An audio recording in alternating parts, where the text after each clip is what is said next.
Pengadilan untuk mengajukan permohonan salinan putusan.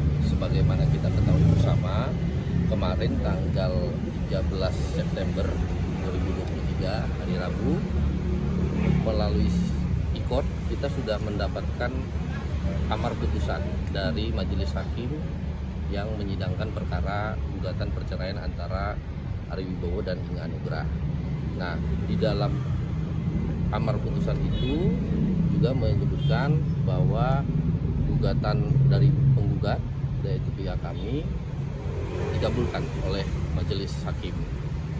Jadi kurang lebih ada 3 poin ya. Itu tadi yang pertama. Poin kedua adalah hak asuh dari anak Marco dan Kenzo itu diserahkan atau diberikan kepada penggugat, yaitu Mas Ari Wibowo kami, dengan catatan tetap memberikan kesempatan kepada Ibu Inge Anugrah untuk bertemu dengan anak-anak dan dengan seizin oleh klien kami Ari Wibowo. Itu yang kedua. Yang ketiga, ada namanya di dalam persidangan itu gugatan rekompensi. Nah, di situ hakim menyebutkan bahwa gugatan rekompensi dari Inge Anugrah itu tidak dikabulkan, begitu. Gitu. Jadi kembali ke tadi, keperluan kami ke pengadilan adalah untuk memohon kepada pengadilan untuk mengeluarkan salinan putusan. Tentunya berterima kasih karena berdasarkan fakta, berdasarkan bukti, saksi mata, akhirnya permintaan dari pihak kita tuh semua dikabulkan secara utuh. Ya mudah-mudahan dari sini ke depannya ya berusaha untuk menjadi single parent yang baik. Tetap kita co-parenting dari aku bersama Inge, co-parenting anak-anak, tapi ya dari atap yang berbeda tentunya pastinya. Gitu. Dari awal tidak pernah membatasi, sampai kapanpun tidak akan membatasi. Anak-anak saya itu bukan anak kecil lagi, mereka udah SMA kelas 1 dan SMP kelas 3. Jadi seandainya saya mau jahat sekalipun mau membatasi, nggak mungkin. Dia bisa naik taksi ketemu kapan aja dia mau, dan memang saya tidak mau membatasi juga gitu. Jadi bagaimanapun juga itu tetap ibu dari anak-anak saya, sampai kapanpun mereka tetap bebas bertemu kapanpun. Iya dong, kan pendidikan nomor 1 dong, iyalah pasti pendidikan nomor 1, dan itu tentunya saya walaupun pegang hak asuh penuh, tetap saya untuk segala sesuatu saya tetap akan merundingkan bersama dengan Inge. Ya kan, tapi ya saya tentunya senanglah dengan keputusan pengadilan ini. Hal itu nggak tanpa tulisan dari hakim pun, itu dari awal sudah dibicarakan bebas, mau diajak keluar negeri, mau diajak keluar kota, mau diajak nginep pas weekend, silahkan aja selama tidak mengganggu pendidikan mereka. Anak-anak sudah tahu ya, dan dari awal juga mereka mendoakan supaya hasilnya seperti ini gitu. Lancar, komunikasi dengan anak-anak juga lancar. Tentunya ini sesuatu yang pengalaman yang baru buat saya, belum pernah saya alami sebelumnya. Makanya tetap mohon doanya supaya bisa menjadi single parent yang baik, yang bertanggung jawab untuk anak-anak, dan itu tetap menjaga co-parenting juga. Jadi pada dasarnya sebetulnya dari awal perceraian ini sudah dibicarakan secara matang sebelum media tahu, sebelum pers diberitahu. Itu sudah dibicarakan secara matang baik oleh saya, Inge, anak-anak, keluarga dari Inge. Jadi sebetulnya ketika di awal-awal ada berita, Inge kaget, tahu-tahu tahu-tahu diceraikan gitu ya kan. Ya itu semua hanya permainan drama, karena sebetulnya dari awal sudah dibicarakan secara matang. Anak-anak pun sudah tahu, keluarga Inge pun sudah tahu. dan ya bahkan memang sudah mengakui. Perceraian ini bukan sesuatu yang tidak ada yang menang dalam sebuah perceraian, ya kan? Udah pasti ini adalah kegagalan dari kedua orang tuanya. Saya tidak bilang 100% salah satu pihak yang salah, tidak. Pasti yang namanya perceraian ini sudah pasti yang namanya sebuah keluarga, suami istri pasti sudah mencoba untuk memperbaiki, tetapi mungkin memang sudah mentok, sudah tidak bisa lagi. Anak-anak pun sudah mengetahui semua kejadiannya, mereka pun sudah menyetujui perceraian ini.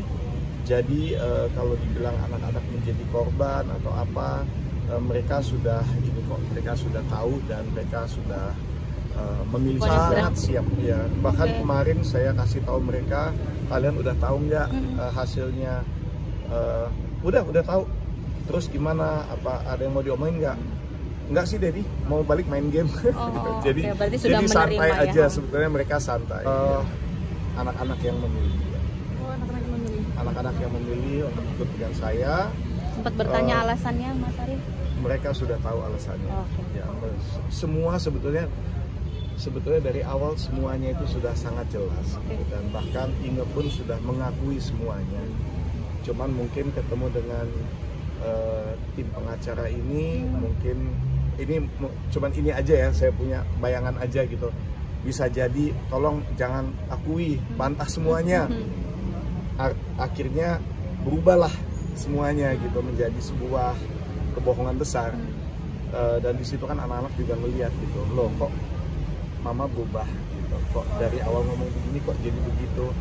Jadi ya semakin sadarlah mereka sendiri. Jadi ya sangat disayangkan. Kalau bilang apapun juga yang terjadi, ini adalah kesalahan kami, kedua orang tuanya, bukan kesalahan anak-anak sama sekali. Perceraian ini bukan karena mereka, karena seringkali mental anak-anak juga kalau orang tuanya bercerai dan mereka tidak tahu apa sebabnya, seringkali mereka menyalahkan diri mereka sendiri. Kita salah apa, Dedi, Mami, gitu, sampai kalian bercerai gitu. Jadi makanya dari awal tuh sebetulnya sudah jelaskan sebab perceraiannya apa, dan ya itu sendiri sebetulnya dari awal sudah mengakui. Anak-anak tidak membenci maminya seperti yang tadi Mas Ari bilang, dia kecewa maminya iya, kecewa iya, membenci tidak. Karena ya kita berdua juga kasih tahu, kita manusia nggak ada yang sempurna. Ya, baik saya maupun Inge nggak ada yang sempurna gitu ya. Dua-duanya nggak luput dari kesalahan. Cuma kalau yang untuk urusan yang ini ya mereka menyayangkan ini terjadi, tetapi mereka bisa move on kok. Tinggal sekarang orang tuanya bisa move on apa enggak, media bisa move on apa enggak, netizen bisa move on apa enggak gitu. Karena anak-anakku udah move on. Panpun tidak ada waktu khusus, selama tidak mengganggu sekolah, bebas mau ketemu anytime. Media, media move on, media netizen. Kalau anak-anak udah move on, kita kan harus move on juga. Begini, yang seperti yang tadi saya bilang ya, tidak ada yang menang dalam sebuah perceraian, ya kan. Tapi kalau lega, iya, saya lega karena selama 5 bulan kebelakangan ini saya dipojokkan terus, saya dihujat, saya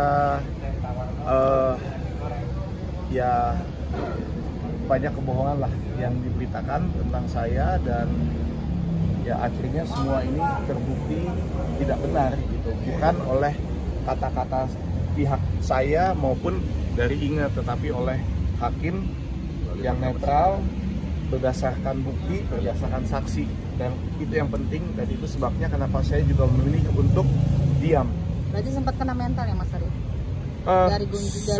Sempat awal-awal pas saat pemberitaan miring itu keluar, tuduhan-tuduhan saya tidak menafkahi lah segala macem. Wah, itu saya sampai shock berat,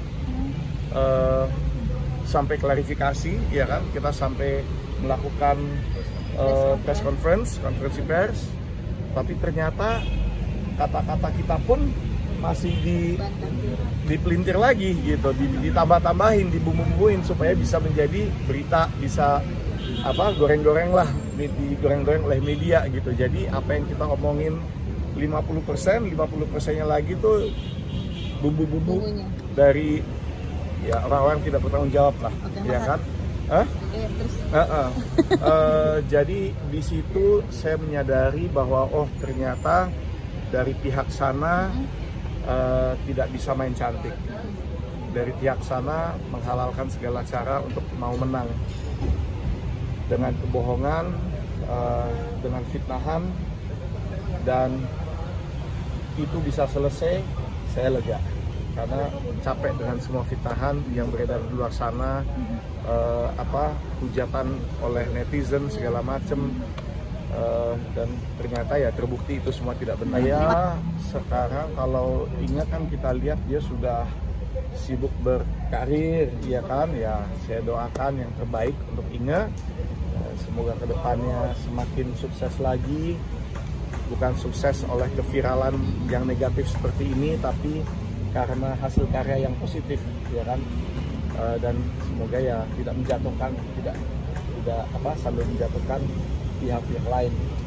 Mudah-mudahan bisa move on, mudah-mudahan urusan pengadilan selesai di sini, tidak diperpanjang lagi karena kasihan anak-anak, ya kan. Walaupun mereka sudah bisa terima, tapi kan tetap aja selama masih di cover terus oleh media segala macem. Kemarin kan juga Inge sempat bicara, oh Kenzo bohong, ya kan, itu sama sekali tidak benar.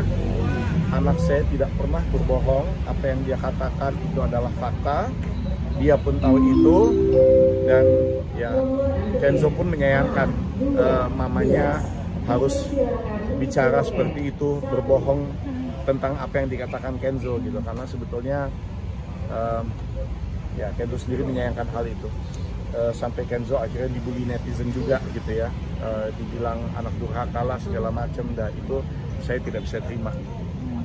Jadi mudah-mudahan Inge lebih bijaksana dalam perkataannya, dan ya dari sini ke depan semoga kita sama-sama bisa move on, ya kan. Kalau saya fokusnya ke pendidikan anak-anak, karena mereka memilih untuk ikut saya, berarti kan itu tanggung jawab saya lebih besar. Ya, mudah-mudahan ke depan semua bisa lebih baik. Hubungan sama ini, gak ada hubungan dengan ini. Kebetulan memang dia sudah karena pandemi kan, dia juga lama sudah nggak ke Indonesia. Biasanya kita yang ke Jerman satu-satu, kita ke sana. Kadang-kadang Ira pergi sendiri, kadang-kadang saya pergi sendiri. Tahun lalu kan saya yang ke sana, tapi kali ini dia bisa merayakan ulang tahun ke-77-nya bersama anak cucu lengkap, semua satu meja, dan ya itu membuat dia sangat senang.